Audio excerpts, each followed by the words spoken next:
He said Afghanistan, Pakistan, Yemen. He said it is only saber rattling to take away your attention from the real issues.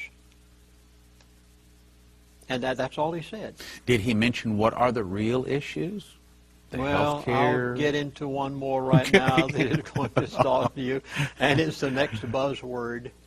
Oh, folks, it's so important for you to know how to be able to listen to the buzzwords of the elite so that you can know what they're going to do, because they tell you everything they're going to do.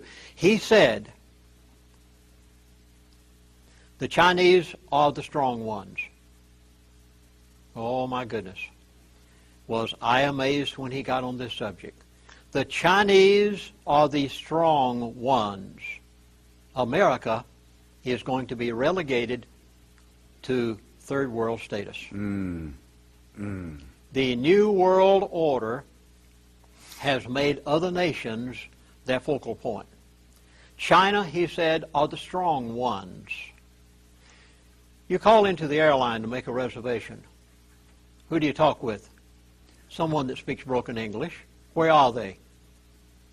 Anywhere from India to Mexico to Philippines. You have a guarantee, and your product goes bad, and you try to Tech support. and who do you talk with? India. The China, Dominican Republic.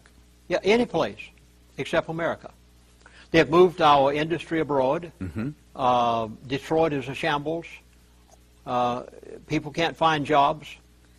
We wonder how anyone's going to be able to afford anything anymore when they're not using people anymore. And wait until the unemployment runs out. So his statement was the Chinese are the strong ones, and we will be merged into the New World Order. And I gathered from listening to his buzzwords that we will be relegated to third world status when the elite complete their New World Order status. Can I bring in some Bible prophecy here? Please. Okay. Now, probably the person, when it comes to Bible prophecy, what God is saying, other than just within the King James Bible, the person that they most respect is Dimitri Duduman. Romanian pastor, has smuggled Bibles into Romania and Russia for some 30 years. They put him on the electric chair twice, trying to get him to tell how he was smuggling Bibles. When the electricity is going through his body, the angel Gabriel showed up in the room and said, "You're not going to die. You're going to America to give them a warning from God." When he got here, the angel Gabriel came to him and said, and this ties in with what you're saying about China, said that the fall of America would begin with an internal revolution started by the communists. Some of the people would start fighting against the government. The government would be busy with internal problems. Then from the oceans, Russia, Cuba, Nicaragua, Central America, Mexico, and 2 other countries will attack and defeat America in 1 hour. Revelation 18, Jeremiah 50, 51, other verses in the Bible will be fulfilled. Then, here's your part. Then God will raise up China and Japan and many of the nations. They'll go against the Russians. They'll defeat the Russians. They'll back the Russians to the gates of Paris where they sign a peace treaty, but they'll make the Russians their leader. That's when they form the world government, and there's more. But the point is, even the angel said, yes, China is going to be a very big and strong power. Next buzzword. Inflation, big. That's all he said. Inflation, big. By some of the other things that he said in the course of the conversation, I gathered that prices are going to go up astronomically. Anything you're going to buy, if you need it, don't buy it unless you need it, but anything that you're going to buy that you can pay for with cash, after all, if you go and borrow from a bank or a lending institution, it's written on a piece of paper, and if you can't make that payment on that automobile or that house within such a period of time, they come back and repossess it, so you've lost it. So if it's written on a piece of paper, that's what it's worth, as I explained before. But if you need something and you can buy it, if you're going to buy it right now. If you have the money. And don't put it on notes. Don't put it on terms.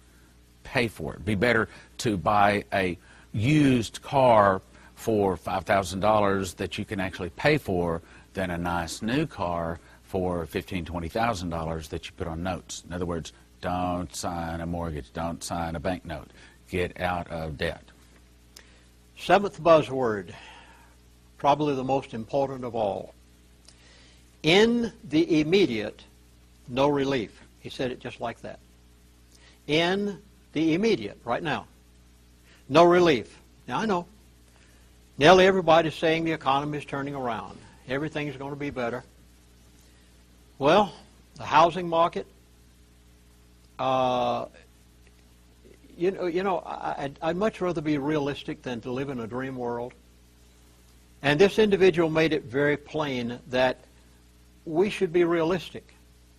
He's 87 years of age. He had no reason to be anything except this. And folks, if you're expecting an immediate upturn and you're saying, I have enough money to live for another 6 months, and by that time everything's going to be okay. No. You'd better look 5 years, 10 years down the line. Now, he didn't say 5 to 10 years. I'm saying that. From what I'm seeing of our economy right now and what's happening with our present administration, his expression was, in the immediate, there will be no relief. Don't plan on the fact that when your unemployment runs out, everything will have improved to the point that you'll be okay. Or that you'll be able to go get a job. What he's saying is don't look for any good news coming anytime soon. Now, if you want to be realistic, if you'd like to live in a dream world, that's your prerogative, of course. But I'm just telling you what I was told. It may be rather difficult to swallow. But on the other hand, I think people need to be realistic. And he said, in the immediate, no relief.